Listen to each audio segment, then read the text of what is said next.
is we want to see what kind of wave we see up the spine through here. Okay, we go much more deep in this into the assessment seminar, but I'm going to just give you a couple of clues here you can carry on with. And throughout the day I'm going to show you some assessments that we do with the core that you can use as well, just to give you some tools to walk away with. Now when he's breathing through here, if he takes a big breath in, okay, that's really pathetic. What we should really see is a wave pattern coming up the back here, right? I don't know if anybody here can actually do this, but when he breathes in, we should see this expand up, and it should kind of follow up. And he's really stressing. He hasn't got much movement through here, but as I see it, I think he's got a lot of stuff going on with ribs through here, and yeah. So he's got very limited restriction through here. So his ability to expand through here is going to be a lot more limited to, than what you want, and therefore he's not getting that ripple wave effect up the back. What we should see is this kind of go up, and then it kind of go up the back like this as he takes the breath in. And we see, as you can see there, if he takes the breath in without forcing it, trying to do it, this barely moves. It's all from here, barely anything from here. And then what moves from here is barely anything anyway. So flip over onto your back again.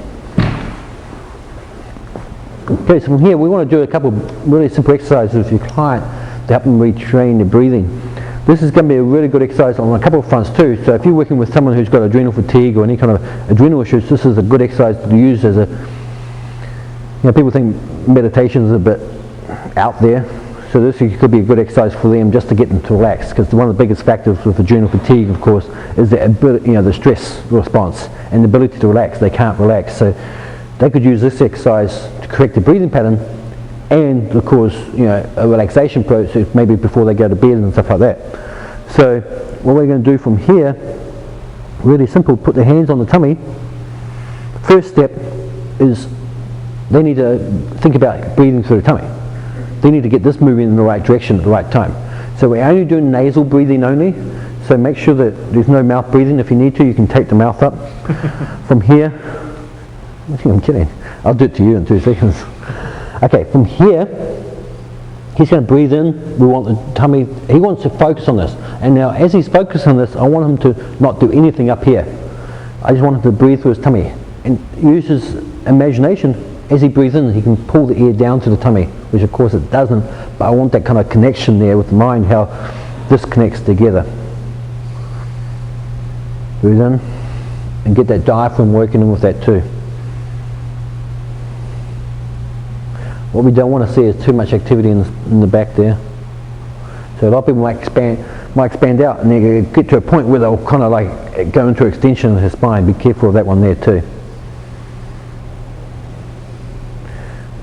I'll make a bit more relaxed. Don't jerk it so much. Relax into the breathing pattern.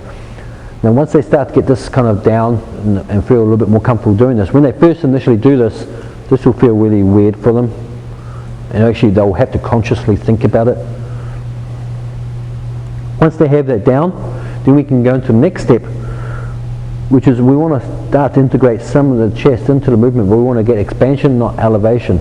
So I want him to do, first he's got to do 2/3 through here, bring it up 2/3, 1/3 now, and back out. So you do the first 2/3 here, the last 1/3 come from the tummy and the chest. Rapidly going through here, a little bit quicker than normal, but we're getting there. He's getting a little bit. Of course, he's got a little bit of restriction in the rib cage, so that's going to limit him a little bit. Try not to use a trap. Remember, expand the chest. Think about expanding the chest. Okay. What's going to be a really good way to get these secondary respiratory muscles out of the equation? Look at the trapezius, particularly the trapezius. What's going to be a really good way to get that out of the equation for him? Other than hold it and pinch it like shit. What's a simple way to shut down a neural activity in the muscle? Reciprocal inhibition. No, even simpler. Yeah, static stretch. Static stretch, you up, those upper fibers of the trapezius out for maybe 2 minutes on each side, and then come back to this. If they're really dominant in those upper traps, doing a 2-minute static stretch, holding that, or manually doing it on the table here, coming through and doing a static stretch on here and holding that for a minute or two, it's going to help decrease that neural activity. So when he does it again, it should help you know, eliminate a lot of that upper trapezius involvement with the breathing pattern.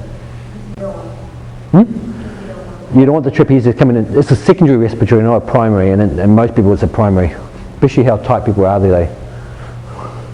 Luke's under a little bit of stress at the moment because he has to put up with my bad jokes, so he's probably a little bit tight. And I'm sore. only so long before the pain threshold hits. He got real low pain threshold. So, you know, maybe need to stretch it out too. But as you know from our program, first thing we do with a personal training client when they walk into the door, what do we do with them? We work on the soft tissue. We foam roll or do what we need to do with the balls and so forth. Do all their soft tissue work. Then we stretch, and then we do activation. We go through the whole sequence before we get to core. Core is halfway through the workout. So by the time we get to the breathing stuff, which is this stuff kind of can tie in. At this stage, if they've got really bad breathing pattern, you might want to do this after the stretching rather than going into activation stuff before then.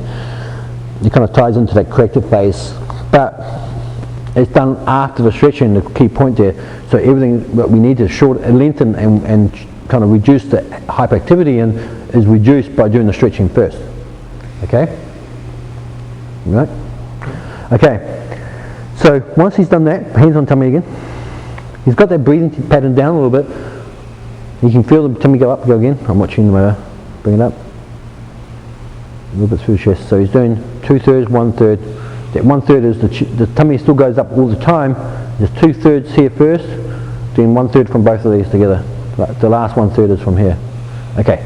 Now, bring your hands up beside your nostrils. You've done this. I've done this before with you. You're just going to block off one nostril. Both hands up. Keep both hands up there. You're going to breathe in through one nostril. Do the same thing. Get that breathing pattern done. Okay. So what he's going to do? We can put the hands down. What he's going to do, as long as the nostril's not blocked, is as you breathe in, you're going to breathe in, do one side, alternate, do the other side, do the other side, and you're going to alternate with each breath. Okay?